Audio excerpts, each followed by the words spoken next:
Hello बच्चों, let's read this question. The boolean expression P conjunction Q implies R conjunction Q conjunction P is equivalent to. तो यहाँ पे देखो, मैं चारों ऑप्शंस में से सही ऑप्शन बताना है क्या होगा। स्टार्ट कर लेते हैं हम की कॉन्सेप्ट से। तो की कॉन्सेप्ट देखो क्या हो जाएगा। हम जानते हैं कि अगर A इम्प्लाइज B ऐसे लिखा हुआ है तो ये किसके इक्विवेलेंट होता है, negation of A disjunction B, ठीक है।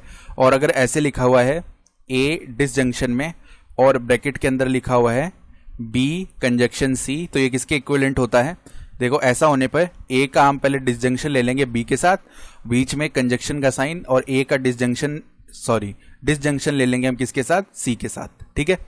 तो ये दोनों चीज हमें पता होनी चाहिए। तो अब देखो जो एक्सप्रेशन है P कंजक्शन Q और इम्प्लीकेशन है यहाँ पे R कंजक्शन Q और कंजक्शन में P ऐसे लिखा हुआ है। तो पहले तो हमने ये इम्प्लीकेशन वाला साइन हटा लिया। तो यहाँ पे देखो हम क्या कर लेते हैं, पहले तो ये इम्प्लीकेशन हटाते हैं। तो क्या बन जाएगा हमारे पास, negation of P conjunction Q और इसका डिसजंक्शन कौन से टर्म के साथ, R कंजक्शन Q और कंजक्शन P के साथ। अब देखो केवल इस ब्रैकेट के अंदर हम क्या करते हैं, डिस्ट्रीब्यूट कर देंगे कंजक्शन के साथ। तो इसको तो हम ऐसे ही रहने देते हैं, negation of P conjunction Q और यहाँ पे डिसजंक्शन। तो पहले तो R कंजक्शन ऑफ P बन जाएगा अंदर, फिर कंजक्शन के साथ ही डिस्ट्रीब्यूट हुआ और Q कंजक्शन में P बन जाएगा। तो Q कंजक्शन P बन चुका है।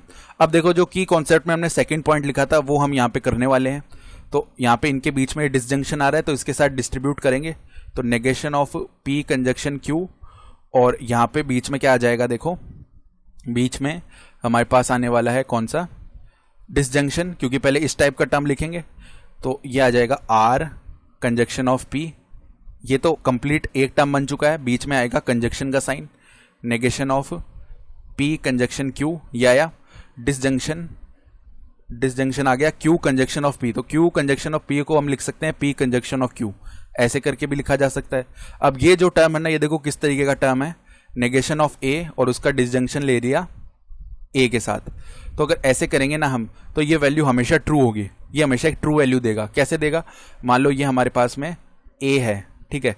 तो अगर हम बात कर रहे हैं नेगेशन ऑफ A की, तो A के अलावा सारा का सारा रीजन कवर होगा, और अगर हम बात कर रहे हैं A की तो A वाला रीजन कवर होगा। अब इन दोनों का डिसजंक्शन लेंगे तो सारा का सारा रीजन ही आ गया, यानी ये हमेशा का हमेशा ट्रू ही होगा। तो ये ट्रू है तो इसकी जगह हम T लिख देंगे।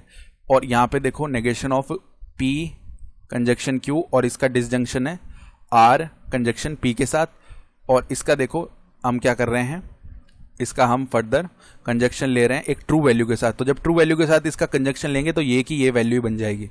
तो अब ये वैल्यू बन रही है तो इसको फर्दर देखो P conjunction Q implies R conjunction P ऐसे लिखा जा सकता है। फर्दर इसको जो हमने की कॉन्सेप्ट में फर्स्ट पॉइंट लिखा है उसके तरीके से हम ये इम्प्लीकेशन हटाएंगे तो ये का ये टर्म वापस बन जाएगा। तो हम अगर ऑप्शन देखें तो ऑप्शन A सही हो रहा है। I hope you understood this explanation. Best of luck.